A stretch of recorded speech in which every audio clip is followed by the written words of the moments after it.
It's unstable topic with Sarah and Maggie.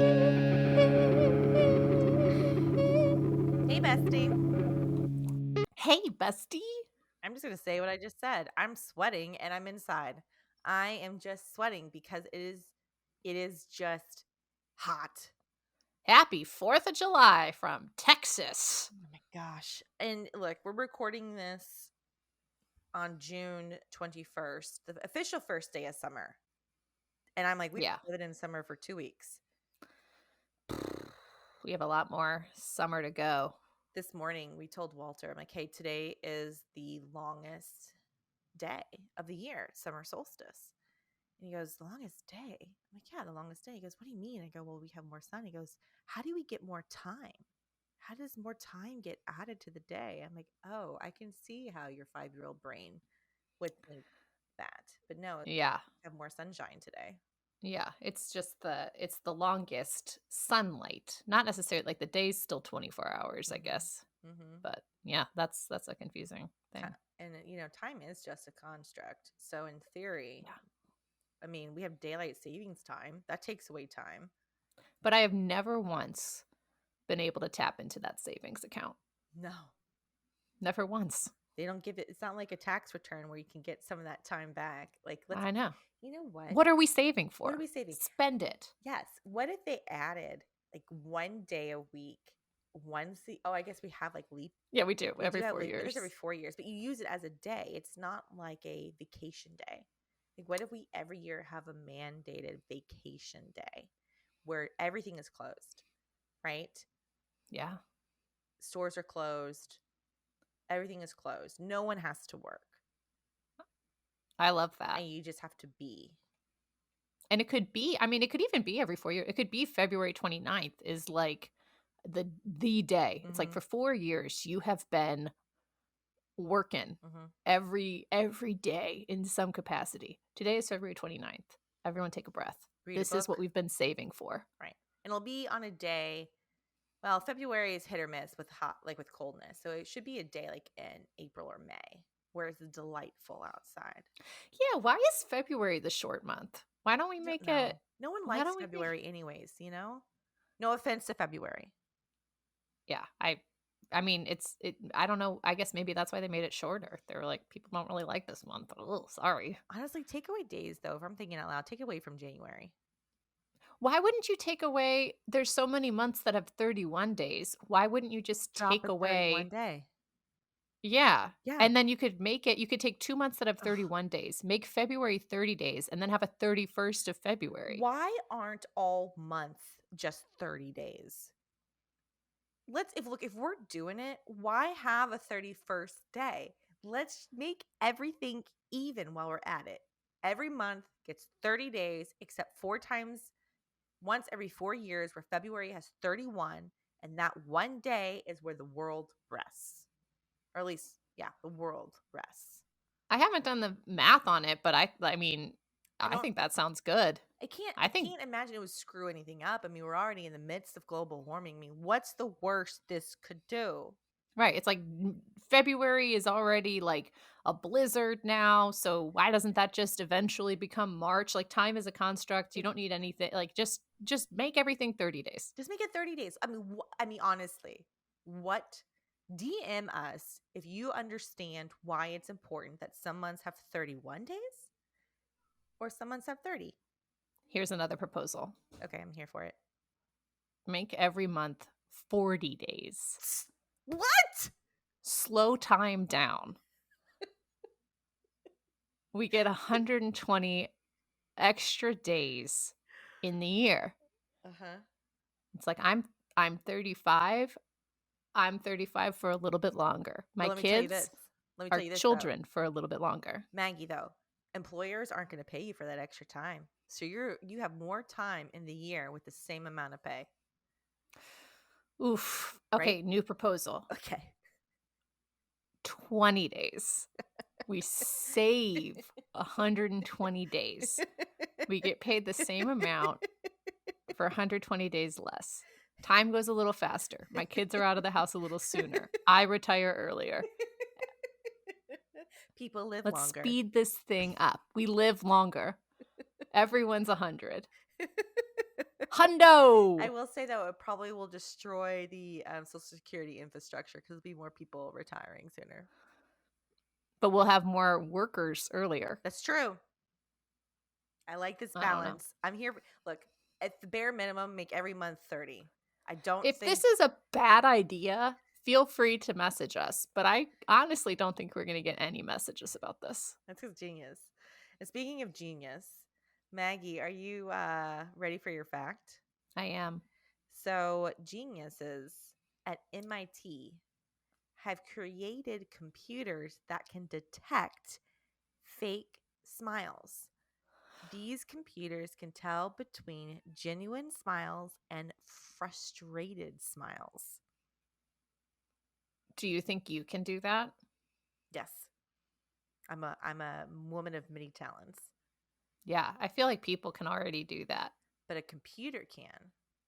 Yeah. And It's not like why are we using these computers for? it's Like just come great. on. Let's come up with I think it's very cool that a computer can do that I because a wonder what it computer is is though. not a person. What it is it the eyes, you think? It's not just the smile, it's the whole face. And I wonder too, like sometimes I'm genuinely smiling, like I'm giving a real smile. I'm not giving a frustrated smile, but it's not like a I'm very happy smile. It's just like a Yeah, it's like I'm smiling to be polite because like to a frustrated smile I feel like is tenser in the upper lip. when do you I don't ever smile well,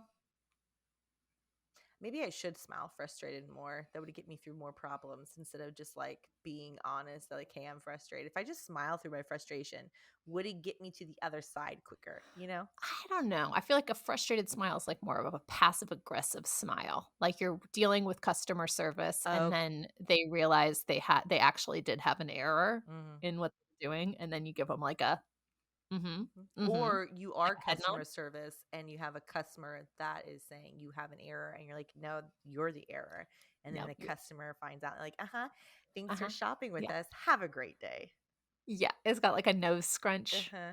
It's just feels a little tighter. Do you think this But was what like, makes a genuine smile? You know, like what's a genuine I would think because the source of the smile is coming from like joy, ah, right? Or happiness or I think joy is a great because you can be joyful and smiling and crying. You can yeah. find joy in something that's funny You think something's like this is or so beau- ridiculous. or beautiful. Mhm. But Yeah. do you think this was a thesis for someone at MIT or like a challenge, like late one night over the bar? So I was like, dude, I don't think you can get a computer to tell if this is a fake smile or a real smile.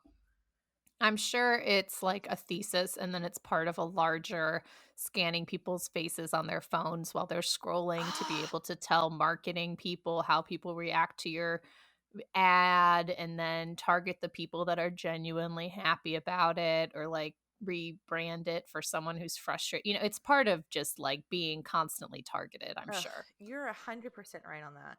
100% right. Here I am thinking it's like some type of parlor game they're playing with their friends. Like, hold on, guys, let me bring up my robot, and I want you to see you can fool this guy. No, it's not a parlor game. It's a take over the world, manipulate people. Robots are coming for us game. Since we're talking about robots coming for the world, are you ready for your react? I am. So, if robots are going to take over the world, which we're kind of halfway there, what if you could create a robot? What would you create this robot to do? That's a good question, as always. You always have great react questions. Um, I think that if I was going to create a robot to do something, I would have to be conscious of not having it do something that could eventually lead to it doing something destructive, Mm, right? mhm, mhm. Like it has to be something that could not like I don't want it to have arms. I'll say it. I don't want the robot to have arms. I think arms are a mistake for robots. They should not be able to reach out and grab things. They should not be able to karate chop. So I'm trying to now go through my head of like things a robot could do With no that does arms. not require arms. I think mm, It's hard now though, because now I'm only thinking of things that I'm like, I think I would kind of need arms for it. I do like the robot, like the Roomba's a good idea. I think an elevated Roomba that doesn't crash into walls would be good. Or doesn't suck up poop.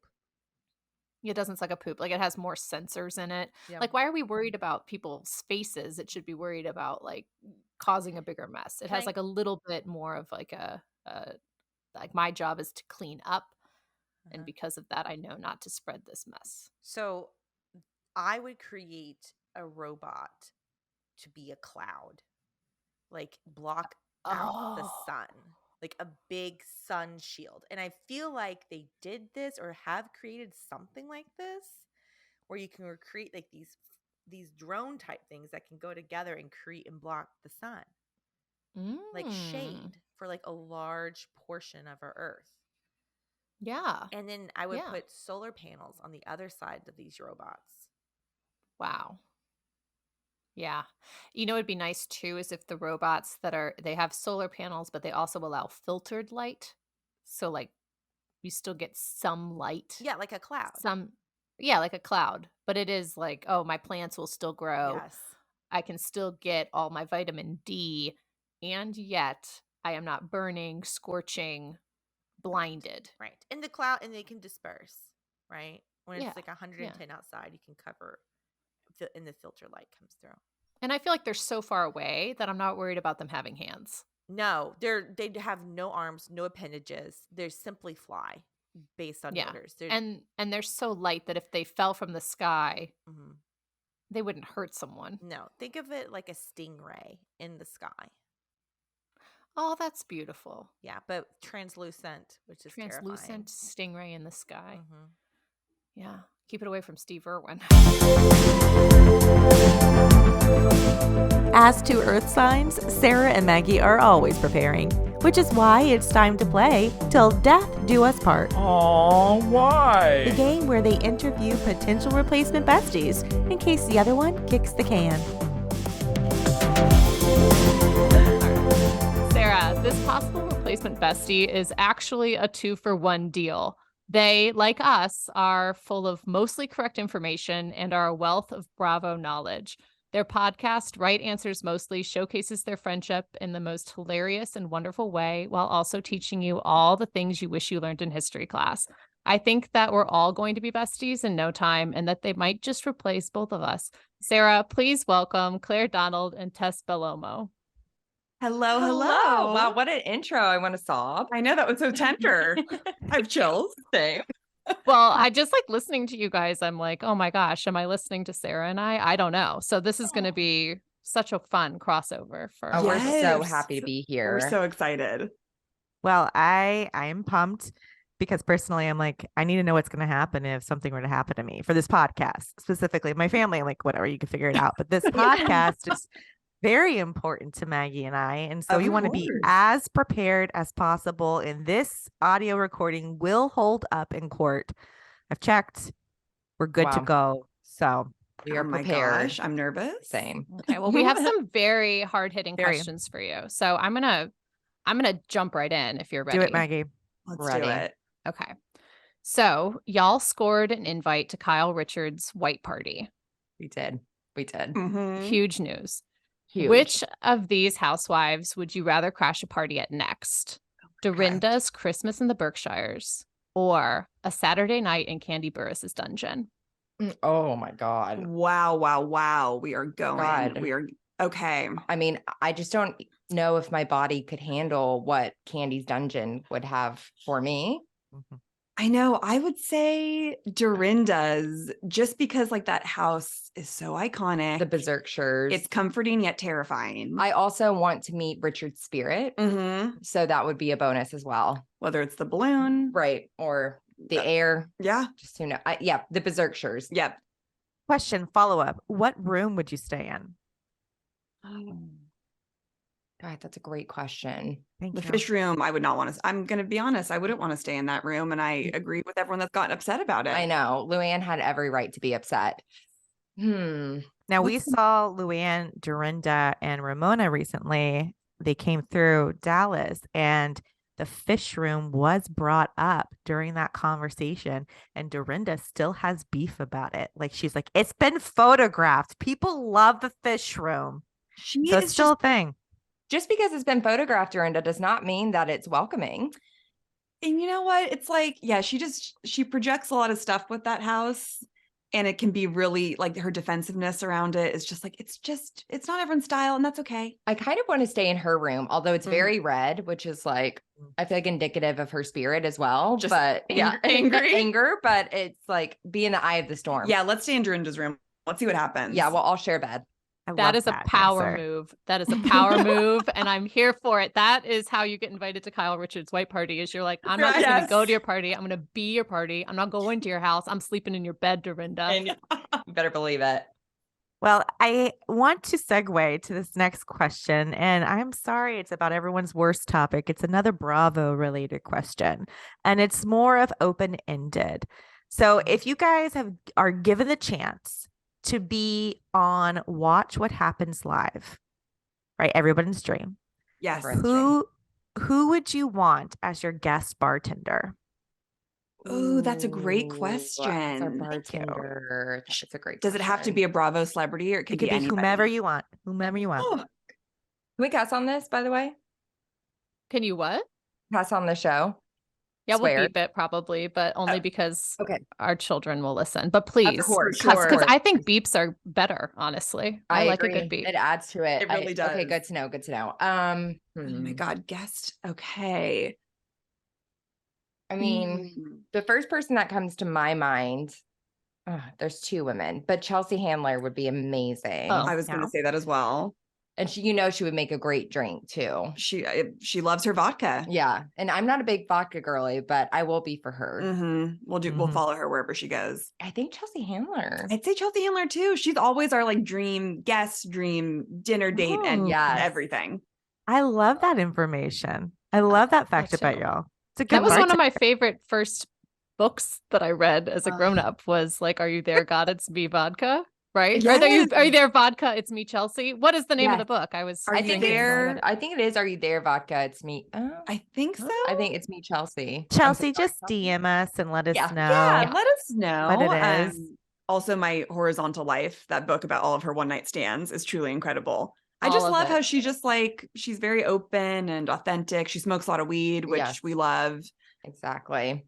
Yeah, she's just unapologetically herself, which being a woman in this industry is so refreshing to see that. Yeah. I think that's a great answer. I love Chelsea Handler. So I'm scoring you guys very highly on all of this. Oh, great. Thank God, I was wondering. Yeah, I'm not revealing what I'm doing yet. Okay. You're like, I'm not scoring you highly at all. She holds her cards close to her chest. Very close. I respect it. I do too. Thank you. I fear it too. Mm-hmm. Well, we have one final question for you. A would you rather again. So your podcast is way more fun than any high school history class that I was ever in, which made me think of other classes in high school that I hated. So would you rather have to retake macroeconomics or physical education swim unit? Oh, wow. That is the hardest question you have asked. the specificity of the swim is what gets me. Now, did you guys have, I didn't have a swim unit in high school. We did. You did? I had it first period. So it was like, Oh, yes. Oh my God. You had that's to. awful. And they did not let you get out of it for saying you had your period. We tried so many times. And it was like, we don't care. Everyone has their period. It was like, okay, I But no, guess we'll everyone does have their period. just dive in at 6:50 a.m. Oh my God. Terrible. You're just wet all day. Yeah. Yeah. Truly awful trying to like start the day after that. Yikes. ooh. If you had a high school swim unit, you had it. Like there's no did we have it? It's like a traumatic experience for everyone who had it. What nightmares are made of. Oh God. I think I would still do swim. I mean, just what was the first one? Macroeconomics. That makes my palms sweat immediately. In my yearbook, my econ teacher literally wrote "better luck next year in college" because how badly I did in econ. So you know what? I actually. What school is this? This is terrible. People used to do swim first, and they're like, "Hey, you suck." I'll never forget it. So yeah, I actually might have to say swim. Yeah. Oh, Wow. really? Just because how Okay, same. palm sweating truly thinking about being in that econ class. I never even took that in high school. Oof. Never. Not good. You are really, Claire, you lived my best high school life then, because you had no swim unit, no macroeconomics. Like what? Take me back to your high school. Did you get out of it because you were a cheerleader? Could you get out of No, I wasn't a cheer junior or senior year. We only had to take certain levels, but I did get a job so that I could leave school like 2 hours early. And then when I didn't work, I was like, goodbye. She did it right. Yeah. Wow. Work in that system. I'm here for it. So Maggie and I are going to have a quick side chat. Okay. To see. Yeah. I mean, they're great. Our ears. Yeah, just cover your ears. Oh yeah, cover your ears. Sarah, I think they are fabulous replacements. Yeah, I think they would be fantastic. You know, honestly, Maggie, they could replace us right now. Yeah, we could just step back. Like if we want to go on vacation. I'm gonna pretend I get a job and then I'm gonna leave this podcast early and let Claire do it. I'm gonna have swim class during this, so I'm gonna have to pass my period. Yeah. Let's bring them back. Okay, Kate, you can take your ear hands off. Okay. I was being honest. I really didn't hear anything. Same. Oh, good. Well, we have a special announcement. We think you guys would be incredible replacement besties should anything happen to our friendship or this podcast. So thank you so much. We are honored. Truly, thank God. We will gladly accept. And that's huge because honestly, Maggie and I have decided also that we're stepping back from unstable topics. So if you would like to take over our podcast and do yours at the same time, keep them separate. But both. Yeah, we will keep them separate and we will bring honor to the name. Yes, we will. Perfect. And well, where can people find you on the internet to bring honor to you? Oh, wow. You can find us at Right Answers Mostly on Instagram, TikTok, YouTube. Oh, yeah, we're trying with the YouTube. We're trying for the kids. Yeah. And we have a new episode every Monday on Apple, Spotify, wherever you listen to your podcasts. So give us a follow and we say join our Ram fam. Yes, join the Ram fam. I love it. We're in the Ram fam. Thank you so much. We're in the unstable topics fan. Yes, we are. Stop it. Thank you so much for joining us. If you enjoyed this episode, we would love a review, subscribe, or for you to share this with a friend you think would like it. Or all three of those things. You can do all three and make our day and help us grow.